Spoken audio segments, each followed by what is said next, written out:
yang keluar masuk masjid, kami harap untuk kembali menutup pintu masjid ya, agar AC yang sedang bekerja dapat bekerja secara maksimal. Kemudian juga kami mohon para jamaah untuk bisa sedikit merapat ke depan ya. Bagi yang belum bertegur sapa, silakan bertegur sapa dengan kanan dan kirinya, depan belakang. Yang belum berkenalan juga kami berikan waktu untuk bisa berkenalan terlebih dahulu. Dan juga di awal ini kami ingin berikan sedikit apresiasi ya kepada jamaah malam hari ini yang hadir dengan mengendarai motor ya, di tengah rahmat Allah yang sedang turun. Jamaah yang hadir mengendarai motor dari jarak yang paling jauh, silakan bisa angkat tangan. Oh, Masya Allah, masnya motoran ya. Dari mana mas? Genteng. Genteng Banyuwangi ya, Masya Allah. Gentengnya genteng mana mas? Genteng kota. Genteng kota ya, Banyuwangi. Oke. Oh, genteng kota ya sekarang. Masya Allah. Ada lagi yang lebih jauh dari Genteng Banyuwangi? Ada masnya? Ya? Bali. Motoran mas dari Bali. Berangkat jam berapa ini tadi? Oh, kemarin sore. Tapi memang mau ke kajian ini. Oh, salah satunya. Masya Allah, boleh lah dari Bali ya. Taib, ada lagi yang lebih jauh? Ya, tidak ada. Taib, kami berikan sedikit voucher ini untuk bisa bawa pulang nanti setelah kajian berlangsung ya, bisa ditukarkan. Minta tolong. Ditukarnya di mana? Di nasi goreng terdekat. Ya, standnya yang warna kuning ya. Nah, barakallahu fikum. Baik jamaah sekalian, malam hari ini adalah kajian tematik kembali ya, bertepatan dengan salah satu penanggalan yang mungkin kita tahu juga. Judul malam hari ini adalah Tahun Baru Siapa. Langsung saja kami berikan kesempatan kepada guru kita Ustaz Dr. Syafiq Riza Basalamah hafizahullah taala untuk menyampaikan materinya pada malam hari ini. Falyatafadhal Ustaz.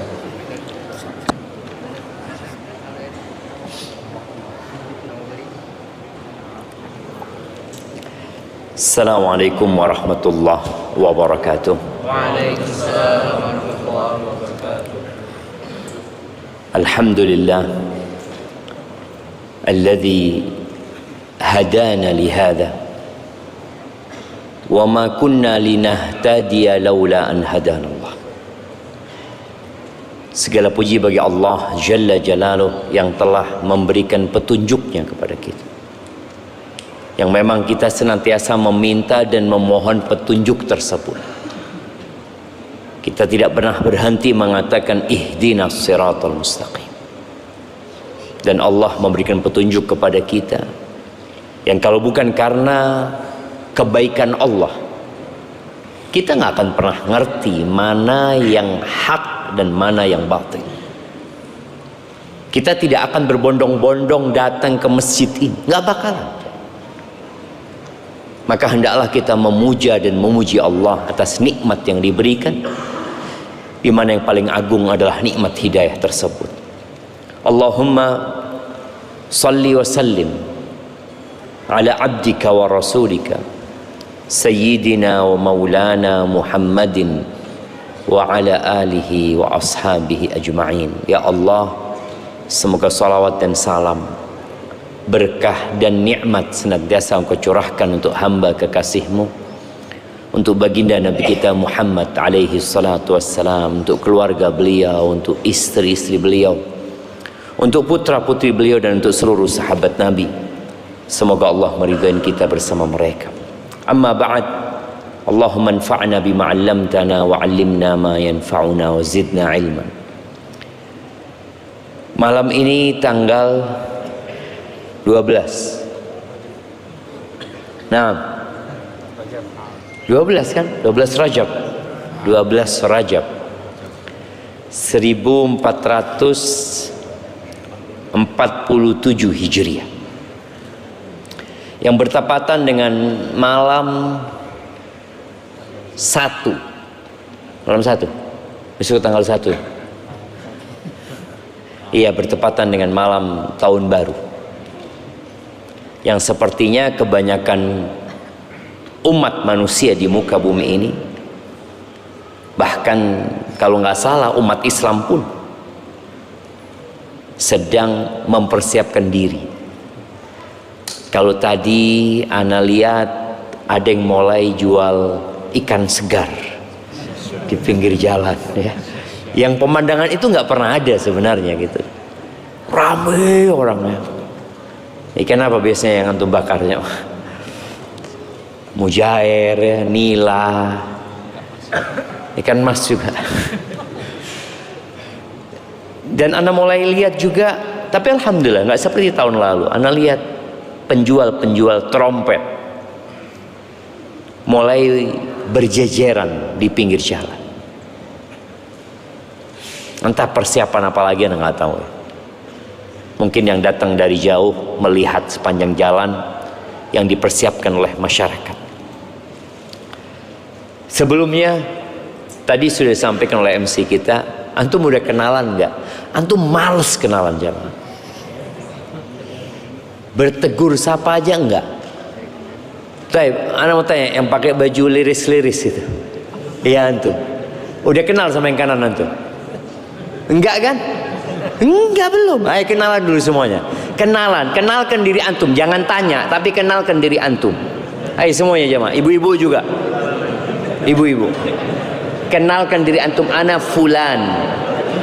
Dari makan ini, kemudian sebutkan profesi antum.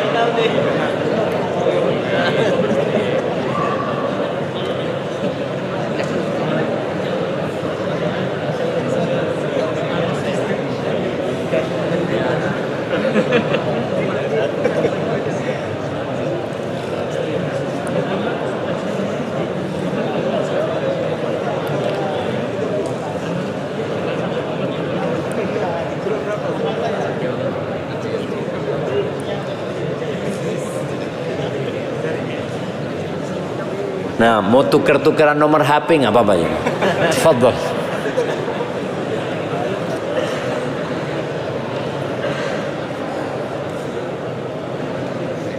Sudah apa belum?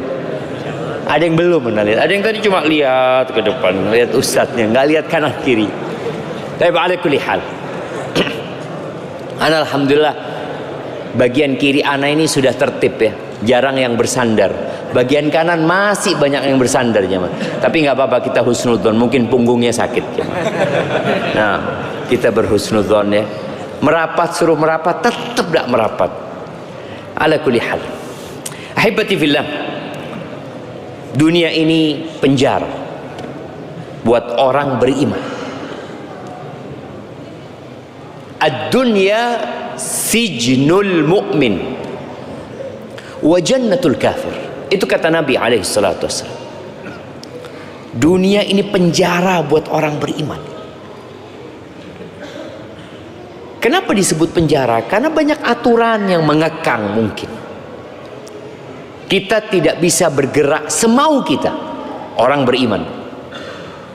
Ada rambu-rambu, ada teralis, ada pagar, ada tembok, kadangkala juga ada kawat berduri yang membuat kita tidak bisa bergerak semau kita.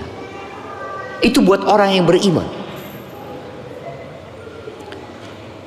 Yang tentunya hal ini berbeda dengan kondisi orang kafir. Wa jannatul kafir. Surganya orang-orang kafir. Mungkin salah satu yang menyebabkan orang kafir itu banyak yang kaya melintir, tapi banyak juga yang enggak jamaah. Itu mereka nggak tahu dengan aturan agama. Mereka nggak kenal dengan halal haram. Allah juga menyebutkan tentang orang kafir, innal ladzina kafaru yatamatta'un wa ya'kuluna kama ta'kulul an'am wan naru mathwal lahum. Kata Allah Azza wa Jalla, sesungguhnya orang-orang kafir itu hidupnya bersenang-senang, berhappy-happy. Itu kehidupan mereka. Antum kalau ngelihat mereka nggak jelas tujuan hidup mereka apa. Ada bar yang mungkin tiap weekend mereka akan ke sana. Ada wine, ada minuman keras, ada joget-joget. Nggak ada pikiran mau sholat subuh, nggak ada pikiran mau sholat zuhur. Mereka hidupnya bersenang-senang. Maka ketika mukmin hidupnya bersenang-senang, coba jangan-jangan engkau berada di jalannya orang-orang kafir. Padahal doamu, ihdinas siratal mustaqim, siratal ladzina an'amta alaihim, ghairil maghdubi alaihim waladhdallin. Doa kita jangan sampai kita ditunjukin jalannya orang-orang kafir, orang-orang yang dimurkai dan orang-orang yang tersesat. Orang kafir bersenang-senang hidup, seakan-akan dunia ini surga buat mereka. Wa ya'kulun, mereka sibuk kuliner, makan, bersenang-senang, menikah mungkin nggak menikah, berzina juga. Mereka makan seperti makannya binatang ternak. Kata siapa? Kata Allah Azza wa Jalla. Agama kita clear ya, jelas, bisa dicek. Surat apa itu? Surat Muhammad ayat 11 kalau nggak salah. Coba nanti dicek. Seperti itu. Wan naru mathwal, terakhir tempat mereka neraka nanti. Ketika bicara tentang neraka di surat Al-A'raf ayat 50 sampai 52, Allah menceritakan sebuah obrolan antara yang dulu dunia menjadi penjara dengan obrolan yang dulu dunia menjadi surga. Dua kelompok ini sedang ngobrol, tapi mereka berada di lokasinya masing-masing. Orang-orang beriman di surga, orang-orang kafir di neraka. Apa kata Allah? Wanada ashabun nari ashabal jannah. Penghuni neraka itu menyeru para penghuni surga. Bukan ngobrol sebenarnya. Mereka menyeru, mereka mengangkat suara agar yang di surga dengar dengan suara mereka. Ini yang mereka dulunya hidup di dunia bak surga, lalu mereka menyeru orang-orang yang hidupnya dulu bak di penjara. Apa yang mereka pinta dari penghuni surga? An afidu alaina minal ma. Kata mereka, berikan kepada kami air. Air. Kasih kami air, seteguk air saja. Au mimma razaqakumullah, atau makanan apa saja. Bayangin coba. Yang dahulunya mereka hidup bersenang-senang di dunia, makan semau mereka, minum seenak mereka. Pada saat nanti mereka minta seteguk air atau apa saja yang bisa dimakan. Karena makanan mereka dhari'.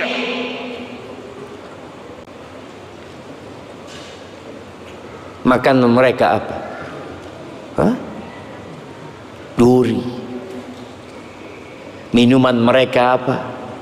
Air yang panas, timah yang panas, yang kalau mereka minum meleleh, usus mereka terburai. Bersenang-senang saja.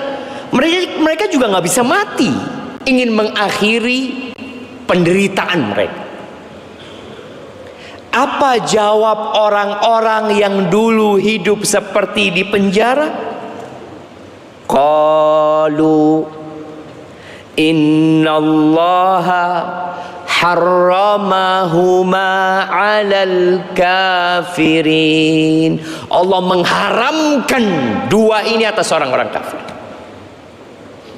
Kalian dulu hidup di dunia dikasih kesempatan untuk beriman.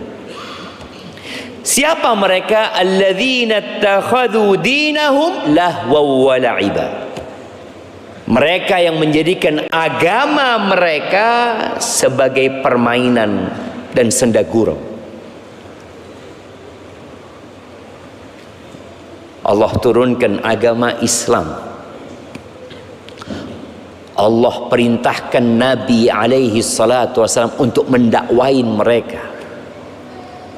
13 tahun di Mekah, Nabi alaihi salatu wasallam mengatakan kepada mereka, qulu la ilaha illallah. Katakan tiada yang berhak disembah kecuali Allah azza wa jalla. 10 tahun di Madinah, hidup bersama musyrikin dan Yahudi, sama dakwah Nabi alaihi salatu wasallam, qulu la ilaha illallah.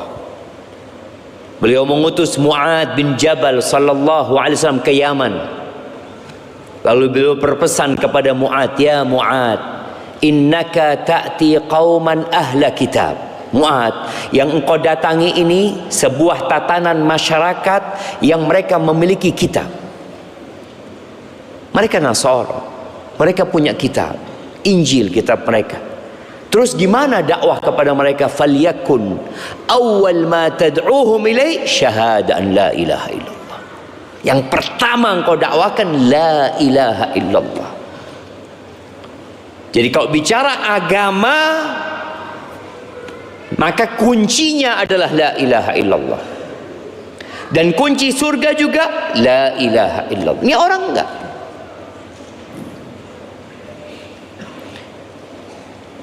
Wa gharrathumul hayatud dunya. Mereka agama tidak dipedulikan. Agama hanya kalau ya mungkin dibutuhkan saja sama mereka. Dan mereka tertipu dengan kehidupan dunia. Falyawma nansahum. Maka hari ini kami melupakan mereka, kata Allah. Ya, ini kami tinggalkan mereka. Kama nasu liqa'a yaumihim hadza. Sebagaimana mereka tatkala hidup di dunia, mereka lupa dengan perjumpaan hari ini. Wa ma kanu bi ayatina yajhadun. Ayat-ayat kami turun kepada mereka, mereka ingkari. Dibacakan Al-Quran kepada mereka. Kita lihat Al-Quran sekarang diterjemahkan kepada hampir semua bahasa. 24 jam live Mekah, live Madinah. Di mana-mana dakwah bisa didengar. Tapi mereka ingkar. Lalu kata Allah, walaqad ji'nahum bikitabin fassalnahu ala ilmin hudan wa rahmah. Kami telah datang kepada mereka dengan kitab, ini Al-Quran. Yang kata Allah, kami detailkan perkara-perkara yang dibutuhkan manusia di atas ilmu sebagai petunjuk dan rahmat. Hudan wa rahmah buat siapa? Liqaumi yu'minun, buat orang yang mau beriman. Malam ini kita kajian bukan karena malam tahun baru. Kita kajian karena memang tiap Rabu kita kajian. Ya kita biasa aja. Ada apa malam ini? Ya ada kajian. Habis kajian ya pulang gitu kan. Dan menjadi orang baik di tengah orang-orang yang rusak. Ya mungkin ada yang suka, tapi banyak yang nggak suka ketika antum mengajak orang lain untuk baik. Di surat Al-Mutaffifin ya, di ayat 29 sampai akhir ya, Allah mengatakan innal ladzina ajramu kanu minal ladzina amanu yadhakun. Sesungguhnya orang-orang pelaku dosa itu adalah orang-orang yang dahulunya ketika hidup di dunia mereka suka menertawakan orang beriman. Ditertawakan orang beriman, yang kolot, yang kaku kayak kanebo kering, nggak bisa.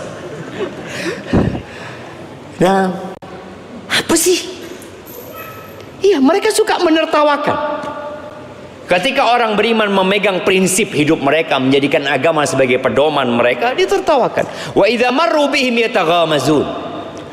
Nih orang-orang nih, kalau melewatin orang beriman, mereka saling melirik, mengedipkan mata, membuli orang-orang beriman. Wa idzan qalabu ila ahlihim inqalabu fakihin. Kalau mereka pulang ke keluarganya, ke grup mereka, ketawa-ketawa, menertawakan orang-orang yang beriman. Kok ada ya orang-orang kolot? Padahal kita sudah 2000 berapa? 2025, mau masuk 2026. Nggak tahu kita sekarang 1447 Hijriah, nggak tahu. Wa idza ra'auhum, kalau melihat orang-orang beriman, apa kata mereka? Qalu inna haula'i ladallun. Mereka orang-orang tersesat. Kesian orang-orang ini. Wa ma ursilu alaihim hafiz, sampai akhir ayat antum bisa baca nantinya. Itu sebagai muqaddimah, supaya kita faham menjadi orang beriman itu butuh perjuangan. Antum harus meninggalkan banyak kesenangan. Di saat orang happy-happy, anak kenapa sih kok nggak boleh sih? Tadi ini tahun barunya siapa gitu. Anda membaca sebuah artikel ya, yang artikel ini ditulis sepertinya di akhir 2024 atau di awal 2025. Ditulis oleh Rita Wahyu Wulandari. Dia lecturer of biblical Hebrew filosofi, karena nggak bisa baca. Yang jelas dia ini di Israel Bible Center.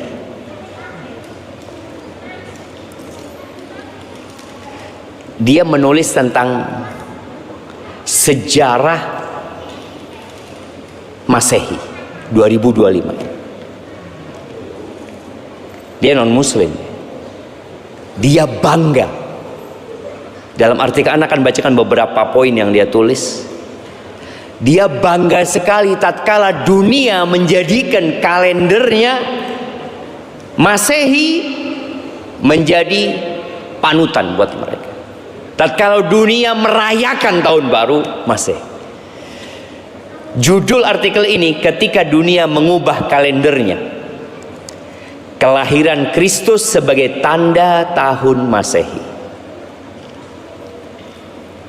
Lalu dia sebutkan ada satu, ini di pendahuluan dia, ada satu keputusan dalam sejarah yang sepertinya senyap.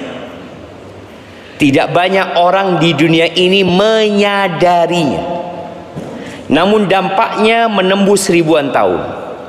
Keputusan yang membuat seluruh dunia, dari tahta suci Vatikan di Roma hingga ke padang pasir Arab, dari kuil-kuil di Asia sampai kota-kota modern seluruh dunia yang tidak mengenal Allah hari ini, ada satu sistem penanda waktu yang menandai waktu dengan satu pusat yang sama. Tahun ini disebut 2025 Masehi. Tapi Masehi, Mesias dari siapa, kata dia. Dia ingin membuat orang, lu antum tuh menyebut Masehi itu siapa itu. Kemudian dia katakan yang lebih ajaib lagi, bahkan mereka yang tidak percaya kepadanya, kepada Tuhan, seorang ateis sekalipun menghitung hari-harinya dengan kalender yang ditandai oleh kelahiran Kristus. Kalender Masehi, kalender Anno Domini. Anno Domini tahun Tuhan kita. Dunia ini entah sadar atau tidak, kata dia, bernafas dalam ritme waktu gereja. Kita perlu menyadarkan umat Islam. Dan dia ketika membuat tulisan ini untuk membanggakan diri, tapi semoga menjadi pencerahan buat umat Islam. Lalu dia mengatakan, bagaimana mungkin sebuah kalender rohani menjadi kalender global?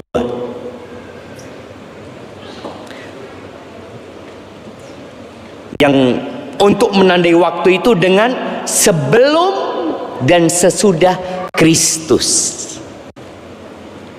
Kita kenal nggak ngerti sebelum Masehi, sesudah Masehi, ya. Dia dengan jelas mengatakan sebelum dan sesudah Kristus. Memang kalau bahasa Inggrisnya apa? Sebelum Masehi apa bahasa Inggrisnya?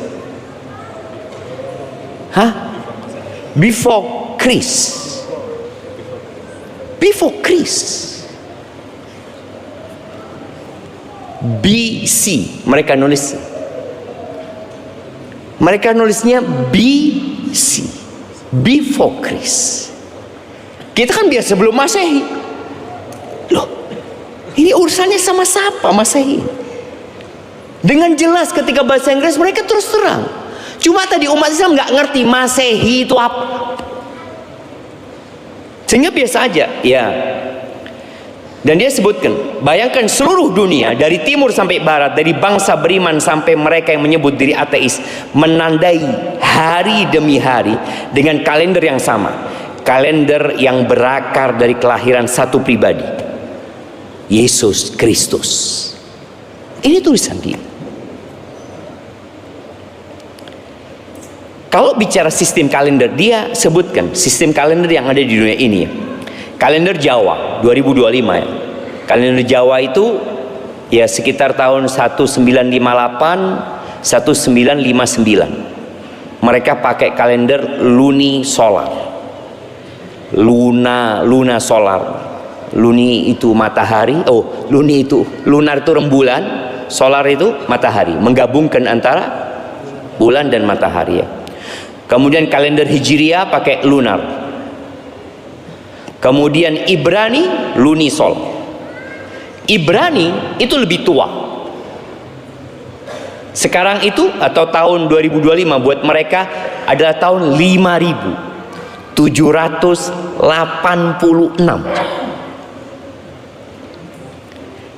Kalender Cina lunisolar juga. Tahun 4723. Yunani sekarang 2785-86 lunisolar mereka. Ada Romulus, ada Julian. Kalender Julian ini nanti yang akan berkembang menjadi Gregorian ya. Semoga tidak salah bacanya.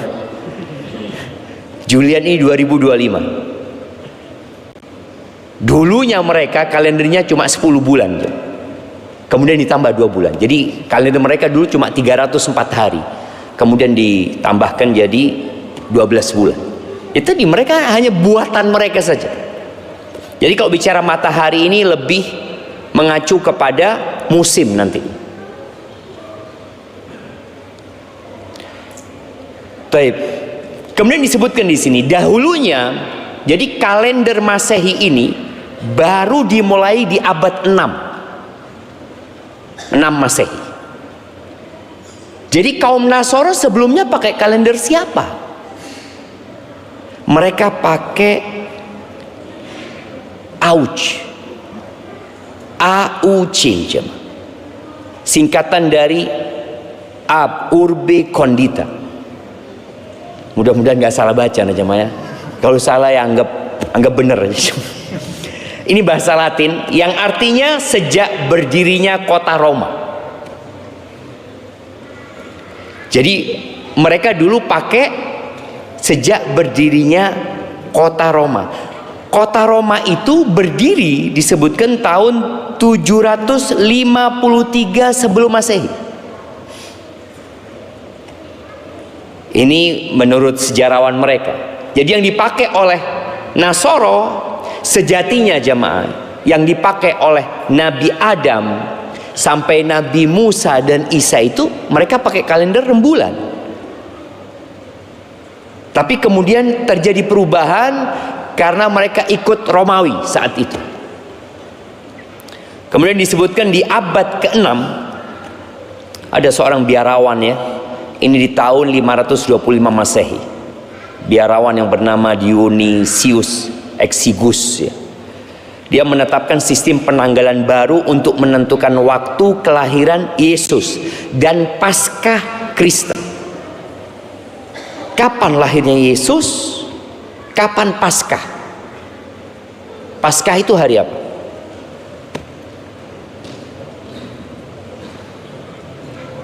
Paskah itu lebih penting daripada hari kelahiran Yesus dalam mereka.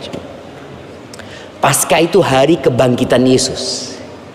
Mereka meyakini Yesus disalib di hari Jumat, kemudian bangkit di hari Minggu. Kenapa mereka tidak mengagungkan Jumat? Mereka agungkan Minggu. Nanti kita akan juga dibahas oleh penulis artikel ini ya. Kenapa hari Minggu? Tapi kemudian dia menetapkan tadi sistem penanggalan baru untuk menentukan waktu kelahiran Yesus dan Paskah Kristen. Ia tidak ingin memakai sistem tahun Kaisar Romawi tadi, Auge itu, sebab dianggap terlalu pagan. Ada syirik lah, mereka paganisme. Maka mereka nggak mau gitu. Ia menggantinya dengan sistem Anno Domini Nostri Lesu Christi, artinya tahun Tuhan kita Yesus Kristus. Jelas ini tahun barunya siapa yang sedang dirayakan oleh umat Islam. Mereka menyatakan tahun Tuhan kita Yesus Kristus. Kemudian dia sebutkan,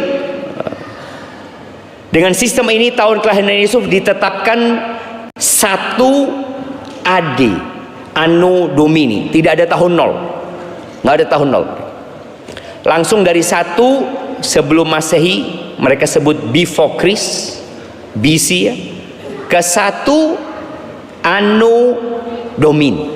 1 Masehi itu mereka sebutnya Anno Domini. Namun penulis menyebutkan ada kekeliruan perhitungan tahun oleh Dionysius, sehingga kenyataannya Yesus Kristus tidak lahir di tahun 1 Masehi. Dia sebutkan boleh jadi lahirnya 4 tahun sebelum Masehi. Karena memang penentuan tahunnya ini di abad ke-6 jemaah, bayangin ya. Di abad ke-6 baru mereka berpikir merubah tahun tadi. Kalau umat Islam yang ketika Nabi alaihi salatu wasallam meninggal dunia, mereka belum menetapkan tahun, nggak ada tahun. Mereka tahunnya menggunakan peristiwa. Sampai di zaman Umar bin Khattab radhiyallahu taala anhu, kira-kira tahun 18 mungkin, itu mulai ditetapkan pakai tahun mana ini? Pakai tahun Hijriyah akhirnya. Sedangkan orang-orang Nasoro mengikuti Romawi berapa tahun? 500 tahun lebih. Mereka ikut kalendernya Romawi. Setelah itu baru mereka merubahnya. Kemudian di kesimpulan dia nyebutkan, kita sampai pada satu kesimpulan besar, bahwa kelahiran Kristus, dengan jelas dia tidak menyebut Masehi, dia tidak menyebut Nabi Isa, tapi Kristus ini dah bahasa Arabnya apa? Al-Masih. Al-Masih bukan hanya peristiwa iman, tetapi juga peristiwa sejarah yang mengubah arah waktu. Kelahiran Kristus telah menjadi poros waktu bagi seluruh peradaban manusia, sehingga itu menandai awal dari sistem penanggalan yang kini dikenal sebagai tahun Masehi atau Anno Domini, artinya tahun Tuhan kita. Maka setiap kali kita menulis tanggal lahir, mencatat janji, atau menandai hari di kalender, sesungguhnya kita sedang menulis dalam sistem waktu yang bersumber dari Bethlehem. Karena kelahiran Kristus bukan hanya mengubah hati manusia, tetapi mengubah cara dunia menghitung waktu. Dengan demikian, tahun Masehi bukan sekedar sistem penanggalan, melainkan jejak pengaruh Kristus atas sejarah manusia yang menjadi kesaksian universal, di mana setiap detik, setiap tanggal, dan setiap catatan kehidupan kita berjalan mengikuti ritme waktu yang lahir dari palungan Bethlehem. Jadi ini jelas tahun barunya siapa. Kemudian disebut tentang hari Ahad, hari Minggu, sebagai hari libur mingguan. Kok bisa? Dunia semua, hampir semuanya pakai hari Minggu, kecuali mungkin beberapa negara. Johor, kalau nggak salah sampai sekarang liburnya hari Jumat. Arab Saudi liburnya masih Jumat. Dulu Kamis Jumat, sekarang Jumat Sabtu. Negeri-negeri itu masih tidak menggunakan ahad.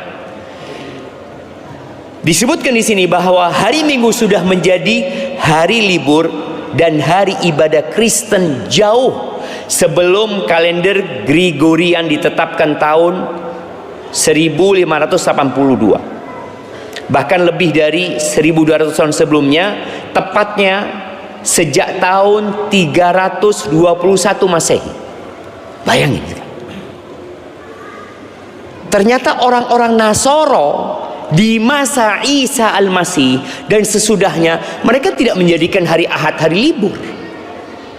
Baru ditetapkan Ahad itu libur pada masa Kaisar Konstantinus Agung dari Kekaisaran Romawi tahun berapa? 321 Masehi. Kenapa dijadikan hari Ahad? Hari yang dihormati matahari, karena dulu mereka paganisme. Mereka menyembah matahari dulu. Para pejabat dan warga kota harus beristirahat. Hanya petani boleh bekerja jika perlu.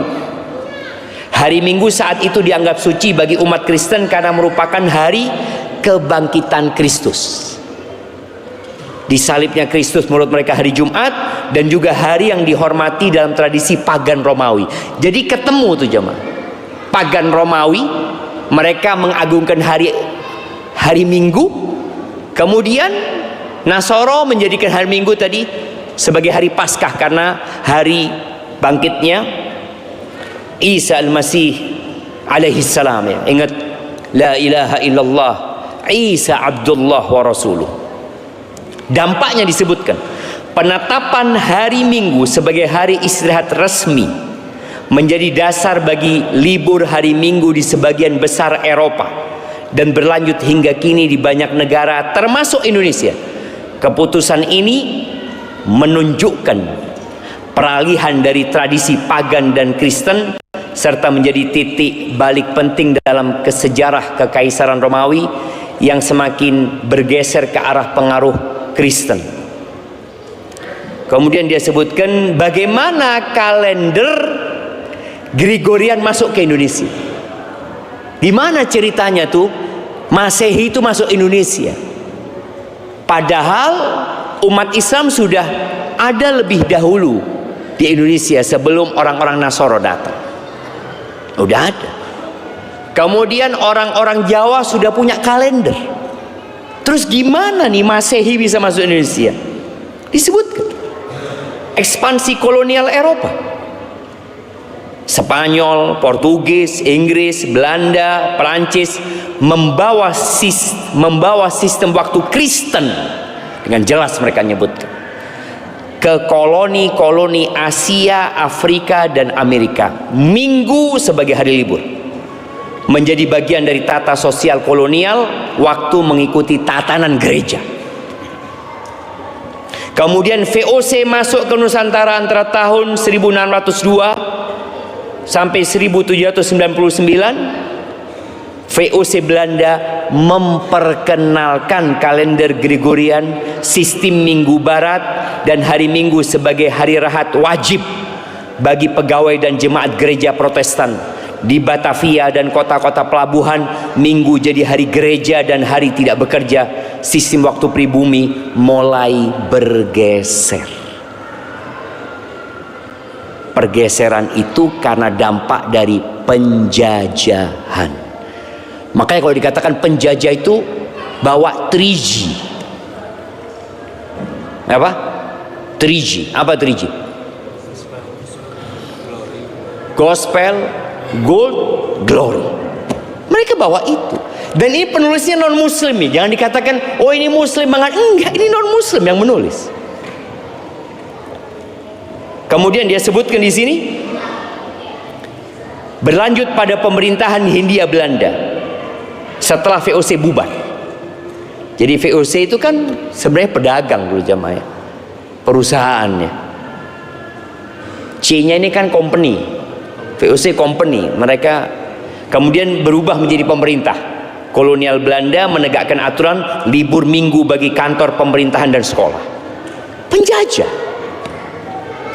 Ritme waktu kolonial, kerja pada hari Senin sampai Sabtu, libur pada hari Minggu menjadi pola baku masyarakat urban. Kemudian disebutkan datangnya para misionaris dan pendidikan abad 19 dari Eropa, sekolah misi Katolik dan Protestan di Nusantara menggunakan kalender Gregorian dan Minggu sebagai hari ibadah Kristen. Padahal mayoritas Muslim, tapi liburnya Minggu. Pola Minggu Kristen melembaga dalam sistem pendidikan nasional kolonial. Ini benar-benar sisa-sisa Belanda.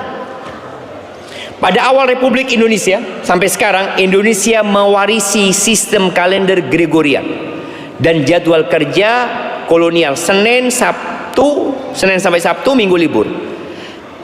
Kemudian dia sebutkan terjadi perubahan 1950 diperluas jadi Sabtu setengah hari, lalu akhir pekan Sabtu Minggu.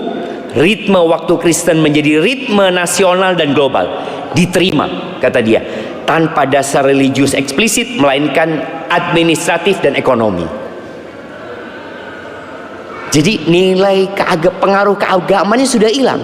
Padahal tetap, kalau umat Islam mau berpikir, loh, umat Islam itu kan liburnya hari Jumat seharusnya, hari ibadah mereka. Nggak bisa mereka. Di saat kolonial itu membawa istri anaknya ke gereja di hari Ahad, Muslim hari Jumat tetap kerja. Nggak bisa bapak bawa anaknya Jumatan, karena bapaknya kerja di mana, anaknya sekolah di mana.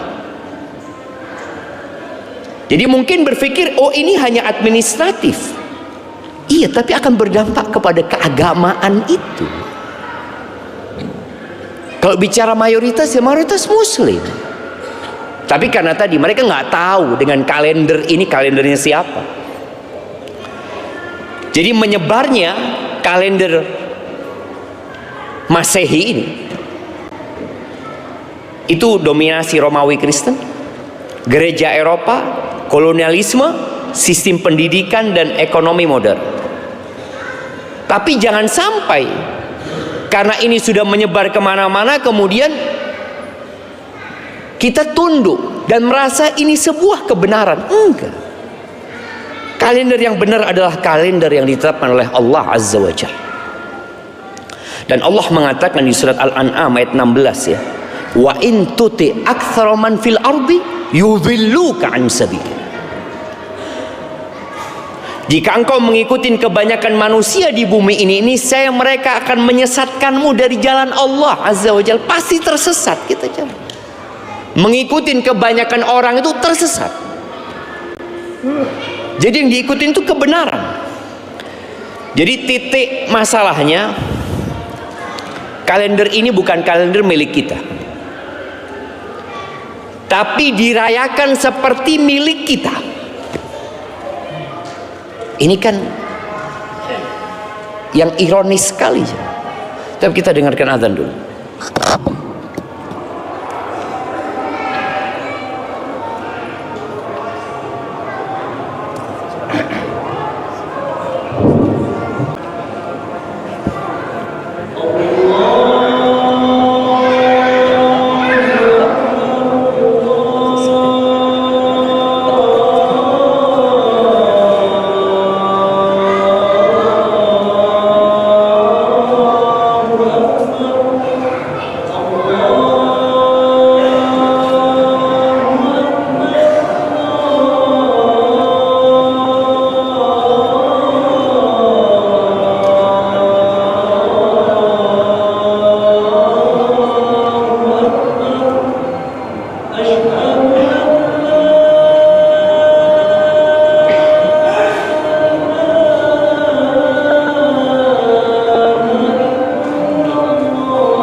Allahumma salli wa sallim ala nabiyina Muhammad.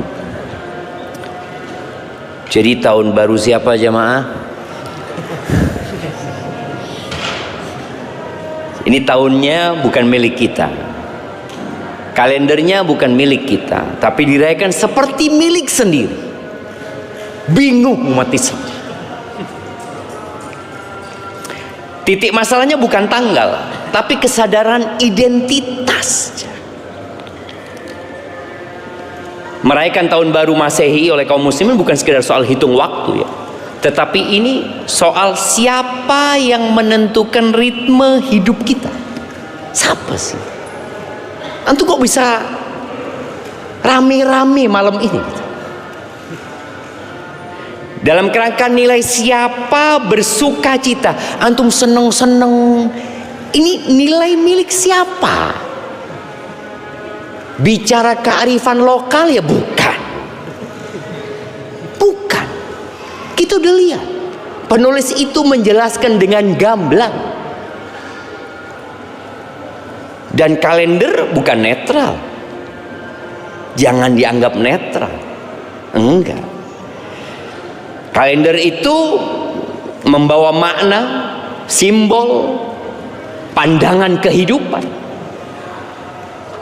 Makanya kenapa bangga penulis tadi ketika hari kelahiran Kristus itu dijadikan patokan oleh seluruh umat di muka bumi. Ya nggak semuanya. Kalender Masehi tadi berporos pada kelahiran Yesus dalam pandangan mereka yang dianggap sebagai anaknya Tuhan, menguat lewat gereja, kolonialisme dan sistem barat. Sementara kalender Hijriah Allah yang menetapkan langsung berkaitan dengan bulan-bulan, berporos pada hijrahnya Nabi Muhammad SAW, titik lahirnya peradaban Islam. Tapi kita sendiri nggak hafal dengan kalender kita sendiri. Ingat, Islam sudah menetapkan berkaitan dengan penentuan bulannya. Kita sudah pernah sampaikan di surat At-Taubah ayat 36, nanti dirujuk kembali. At-Taubah ayat 36, Allah mengatakan inna iddatasy syuhuri indallah 12 syahr. Perhitungan bulan di sisi Allah itu 12 bulan. Yauma fi kitabillah yauma khalaqas samawati wal ardh. Itu ada di ketetapan Allah, di Lauhul Mahfuz ada. Pada hari penciptaan langit dan bumi sudah ditetapkan 12 bulan. Minha arba'atun hurum. Dari 12 bulan itu ada 4 bulan haram. Makanya kalau kita lihat penentuan puasa pakai apa? Ya, Hijrah. Kita puasa insya Allah kapan? Ramadan. 1 Ramadan. 1 Ramadan. Terus Idul Fitri kapan? 1 Syawal. Nggak akan pernah berubah. Tapi kalau antum hidup dengan kalender Masehi, selalu berubah. Kapan puasa? Februari insya Allah. Terus Lebaran? Ya Maret lah. Idul Adha? Kapan Idul Adha? Sedangkan ketika kita sebagai muslim, Idul Adha kapan? 10 Zulhijjah. Haji itu ditetapkan dengan kalender yang ditetapkan oleh Allah dan Rasulnya. Zakat pakai hitungan apa? Hijriyah. Maka orang yang mengeluarkan zakat dengan Masehi, dia akan selalu telat mengeluarkan zakat. Selalu telat. Karena bulan-bulan Islam itu ya kira-kira 354 hari. Sedangkan Masehi 365 hari. Beda 11 hari. Oh, saya alhamdulillah Ustaz rutin mengeluarkan zakat Ustaz. Pokoknya Januari saya keluarkan zakat. Telat Bapak sudah. Dan hak orang itu ditahan. Seharusnya dia sudah dapat 11 hari yang lalu, antum tahan. Iddah pakai apa penentuannya? Hijriyah. pakai Qomariyah ini. Kafarat pakai Qomariyah. Dan Islam tidak pernah menjadikan 1 Januari sebagai momen syar'i. Tak pernah. Dan kearifan lokal juga tidak pernah menentukan. Kau baca sejarah, nggak ada. Ini penjajah yang bawa. Lahir dari gereja, jelas. Nggak ada. Kalau bicara nggak ada ibadah syar'i, nggak ada doa khusus 1 Januari, nggak ada syiar, nggak ada perayaan sama sekali. Long jelas-jelas tadi Nasoro saja merayakan itu di abad ke-6. Bayangin jemaah, mereka merayakan di abad ke-6. Kok kita kemudian ikut mereka? Jadi masalahnya bukan masalah administrasi ya, tapi masalahnya masalah perayaan. Kalau bicara kalender Masehi untuk administrasi ya gimana, darurat mungkin. Kebutuhan global siap, tapi usahakan setiap kali nih masjid, sekolahan, antum yang punya perusahaan, apapun yang berkaitan dengan penanggalan, tolong ketika antum menulis Masehi sebelumnya ditulis Hijriah. Undangan-undangan pernikahan, lahiran, kalau bisa tulis Hijriah, supaya anak ini tahu penentuan umur 40 tahun itu pakai Hijriah, nggak pakai Masehi. Jadi yang jadi masalah itu menjadikan momentum selebrasi perayaan ya. Kenapa kok nggak boleh? Itu tadi bukan kalender kita. Kita pun di kalender umat Islam tidak merayakan perayaan sebenarnya. Ya boleh jadi Ustaz, karena kebanyakan orang nggak tahu juga gitu. Nggak ada syariat merayakan juga nggak ada. Tapi paling nggak kita tahu kita sudah ganti tahun Hijriah 1446, 1440. Jadi kita tahu kita berada di akhir tahun Dzulhijjah. Sebagian kita nggak tahu jam. Yang dia tunggu Desember. Yang dia tunggu Desember. Jadi kita tahu bahwasanya Masehi adalah simbol peradaban bangsa lain, umat lain, dirayakan dengan hura-hura, pesta, kembang api, kemaksiatan terbuka. Ingat, ini bukan netral budaya, enggak cem. Ini asimilasi nilai. Ada penyerapan nilai dari orang-orang non-muslim. Kita bicara di hadapan umat Islam, yang kita dakwain umat Islam. Nasoro mau merayakan, lu tafadhol. Mereka sudah nulis di mana-mana selamat Natal dan tahun baru mereka. Itu ucapan bukan untuk umat Islam. Tapi kita ikut, ya, selamat tahun baru juga itu. Loh. Mereka tatkala mengucapkan itu sejatinya kepada agama mereka. Dan Nabi alaihi salatu wasallam mengatakan, man tasyabbaha biqaumin fahuwa minhum. Barang siapa yang menyerupai suatu kaum, maka dia termasuk dari golongan mereka.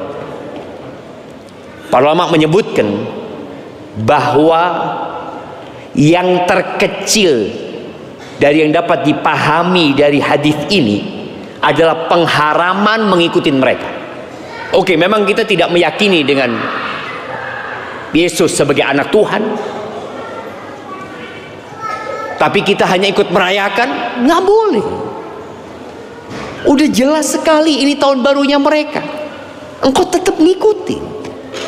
Maka Nabi alaihissalatu wasallam mengatakan, man tasyabbaha biqaumin fahuwa minhum. Dan kita memang disebutkan akan mengikuti orang-orang sebelum Islam ini ya. Jadi ahibati fillah, semoga kajian kita bisa menyadarkan kita, dan antum juga bisa sampaikan kepada kerabat, keluarga. Tadi artikel itu silahkan disebarkan kepada umat Islam supaya umat Islam tahu, ini loh yang nulis bukan muslim, yang nulis non muslim. dan dia menyatakan bahwasanya ini tahun barunya mereka, bukan kita. Hadza wallahu a'lam bissawab. Itu yang dapat Anda sampaikan. Kurang lebihnya mohon maaf. Kalau ada pertanyaan coba kita lihat. Bismillah. Dengan adanya kalender Masehi, apa yang harus dilakukan untuk bisa membumikan kalender Hijriah? Tadi Ana sudah sebutkan ya beberapa yang harus dilakukan. Yang pertama adalah kita sendiri menghafal kalender Hijriah itu, sehingga dengan cara itu kita akan mengetahui kapan dianjurkan puasa tengah bulan, tanggal 13, 14, 15. Kita tahu tuh, dan penentuannya mudah, tinggal lihat apa? Bulan. Oh kayaknya udah tanggal 13 nih. Ketika full, oh tanggal 15. Mudah penentuannya. Paling mudah di antara kalender itu adalah kalender yang menggunakan lunar ini, menggunakan rembulan. Kemudian yang kedua, yang berurusan dengan surat menyurat, tolong bubuhkan kalender Hijriah. Ketiga, gaji yang bulanan. Antum yang menggaji. Kalau itu perusahaan, kalau itu sekolah, apapun ya, masjid juga. Ana tanya ke salah satu masjid di Sidoarjo, ana tanya sama DKM, Afan, ana mau tanya, antum menggaji marbot apa semuanya itu pakai Hijriah apa Masehi? Masehi. Masjid pakai Masehi. Apa yang dikatakan oleh penulis tadi benar. Bahwa saya melampaui semua tempat, sampai tempat ibadahnya umat Islam pun gajinya pakai Masehi. Kenapa? Yang punya pembantu gajinya pakai Hijriah. Usahakan semua pakai Hijriah. Antum juga mahasiswa nih, minta bulanan Hijriah, lebih menguntungkan antum. Karena 354 hari, 11 hari atau mendapat fulus tambahan itu. Ya memang lebih menguntungkan jemaah menggunakan Hijriah, tapi merugikan perusahaan. Tapi paling tidak tadi perusahaan sudah mensyiarkan. Itu mungkin yang bisa kita lakukan dengan keluarga kita, dengan kerabat kita, dengan kolega-kolega kita. Usahakan yang digunakan adalah Hijriah, dan berdoa memohon kepada Allah Azza wa Jalla. Karena jemaah, ini pertanda kita kalah memang dengan orang-orang Nasor, sehingga tadi umat Islam merayakan. Karena biasanya menjadi budaya dan tradisi atau tabiat manusia itu yang kalah mengikuti yang menang. Pokok semua dari yang menang-menang itu dianggap wah hebat, hebat. Sehingga kita mengikuti tanpa mengetahui.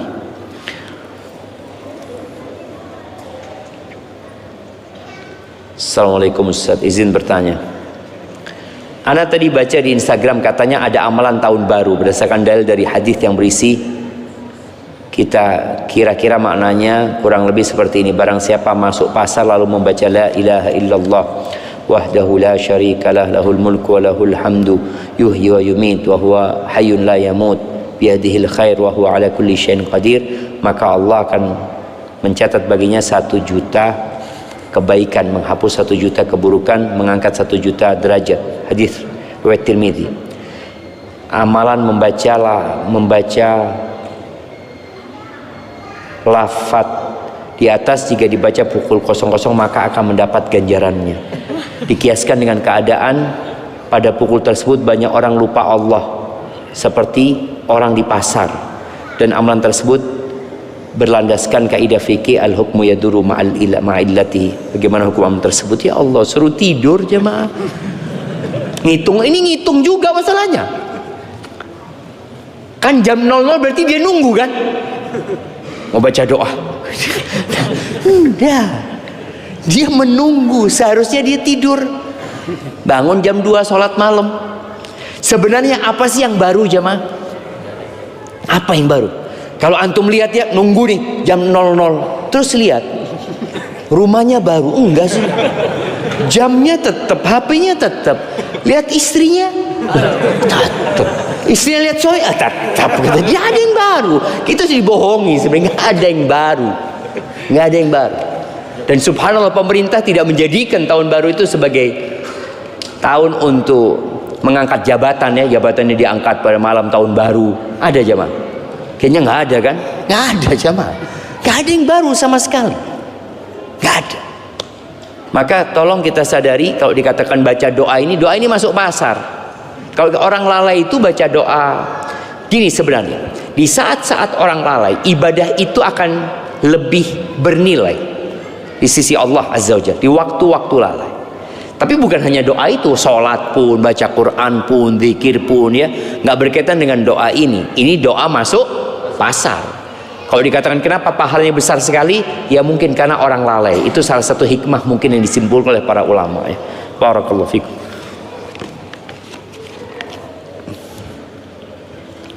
Bismillah. Assalamualaikum warahmatullahi wabarakatuh. Waalaikumsalam warahmatullahi wabarakatuh. Semoga Ustaz Syafiq sekeluarga selalu dalam lindungan Allah Subhanahu wa taala. Amin. Izin bertanya dan mohon nasihatnya Ustaz. Umur saya dan pasangan 40 tahun. Insyaallah tahun depan siap untuk mendaftarkan haji reguler.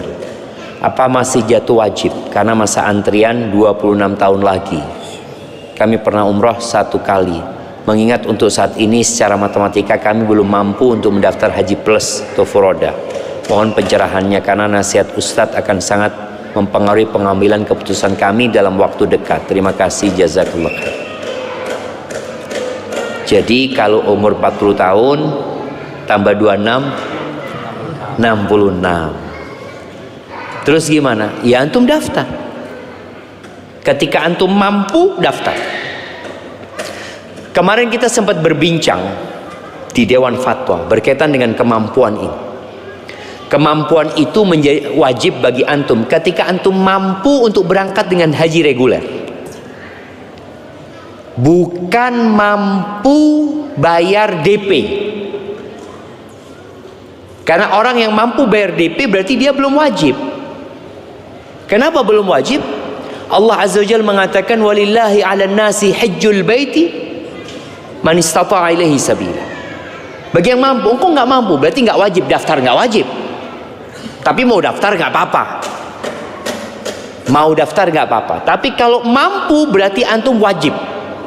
Sudah wajib. Tapi kan nunggu 26 tahun, oh nggak ada urusan masalah nunggu itu.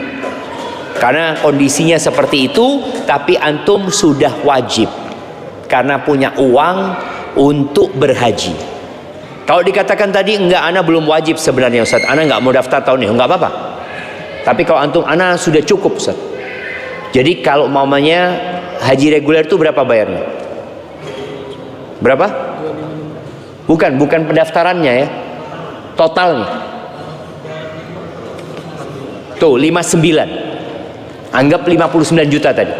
Ketika dia punya uang 59 juta berarti dia sudah wajib daftar. Dia punya kewajiban. Tapi kan nggak bisa langsung berangkat. Maka yang bisa dilakukan langkahnya adalah mendaftar. Umur dia 50 tahun Ustaz, ana umur 50 tahun Ustaz, baru punya uang ini Ustaz, daftar. Tapi nunggunya 26 tahun, nggak ada urusan. Insya Allah antum kalau mati sebelum itu udah dapat pahala haji tadi. Insya Allah. Terus Ustaz, kalau ana sakit, berharap sehat loh, berharap umur panjang. Jadi kalau umur 50 tahun daftar, nunggu 26 tahun berarti 76. Khairun nas man tala umruhu wa hasuna amaluhu. Sebaik-baiknya manusia adalah yang panjang umurnya dan baik amalannya. Dan boleh jadi dengan antum daftar haji, Allah panjangkan umur antum. Ya semoga jemaah. Seperti kita nggak tahu ya tentang masalah umur, tapi yang jelas tadi kalau antum sudah mampu untuk berhaji, maka daftar. Tadi umpamanya kalau haji plus belum mampu, ya udah jangan daftar. Tapi kalau sudah mampu haji plus, ya berangkat haji plus. Karena memang haji plus ini sebentar lagi jamaah. Sepertinya ini yang punya uang segera daftar haji plus ya. akan lebih lama lagi ngantri. Kenapa? Karena banyak dana talangan. Mulai sudah ada, apa ini sudah ada. Berapa? Bayar berapa? 5 juta. Tuh 5 juta udah bisa daftar. Lebih murah daripada reguler. Iya. Tuh, reguler 25.500 baru bisa dapat porsi. Ini 5 juta dapat porsi Haji Plus. Subhanallah jamaah. Walaupun nanti ketika waktu keberangkatan nggak punya uang. Itu terjadi. Banyak tadi nggak bisa berangkat. Tadi nggak apa-apa ya, nggak apa-apa. Tapi bukan dianjurkan. Gini, Islam itu tidak menganjurkan hutang. Karena antum walaupun bayar 5 juta, antum sebenarnya berhutang kepada travel tersebut gitu loh. Karena travel itu yang nalangi dulu. Haji Plus itu seharusnya bayarnya kalau nggak salah 4.000, iya 4.000 dolar. Iya 4.000 dolar seharusnya. Ini 5 juta. Utangnya antum banyak tuh. Itu bukan utang pelunasan ya, utang kuota. Utang kursi aja seperti itu. Hada wallahu a'lam bishawab. Taib, ini mungkin pertanyaan terakhir. Assalamualaikum warahmatullahi wabarakatuh. Ahsanallahu ilaikum. Izin bertanya dan sedikit bercerita Ustaz. Cerita ini panjang ya.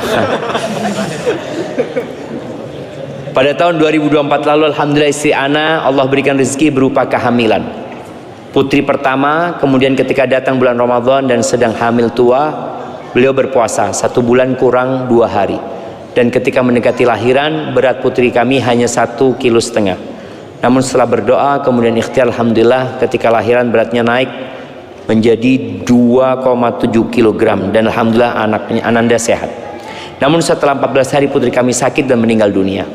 Kemudian beberapa bulan setelahnya Allah memberikan kami rezeki berupa kehamilan putri kedua.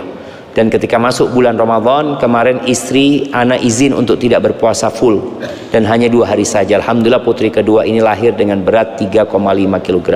Dan alhamdulillah beliau sudah berumur 4 bulan sekarang. Namun sampai saat ini bulan Rajab istri anak belum bisa membayar hutang puasanya. Karena jika berpuasa khawatir ASI berkurang dan mempengaruhi berat kesehatan putri kedua kami.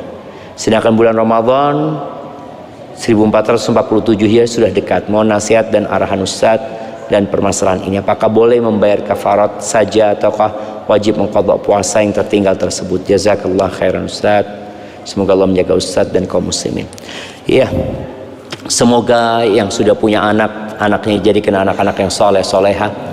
Yang belum punya anak segera dikasih anak yang lahir soleh soleha. Yang belum nikah nih, semoga segera menikah ya dan diberkahi pernikahannya. Berkaitan dengan orang yang hamil, apakah dia wajib berpuasa di bulan Ramadan? Kalau wajib sama, dia wajib. Cuma kalau dia nggak mampu, jadinya nggak wajib dia berpuasa. Apa yang harus dilakukan? Pendapat jumhur ulama, dan anda lihat pendapat jumhur ulama ini yang sepertinya harus lebih diikuti ya. Tetap wajib mengganti. Bukan membayar kafarah, bukan membayar fidyah, bukan membayar fidyah. Walaupun ada pendapat dari Ibnu Umar atau Ibnu Abbas ya yang membolehkan untuk membayar fidyah, tapi keluar dari khilaf di antara para ulama, hendaklah tetap puasa. Kalau nggak mampu puasa, umpamanya tadi karena khawatir ya. Kalau bicara kematian tadi jamaah ya, bukan karena puasanya jamaah. Karena banyak orang yang nggak puasa mati juga anaknya. Jadi bukan karena puasanya, insya Allah.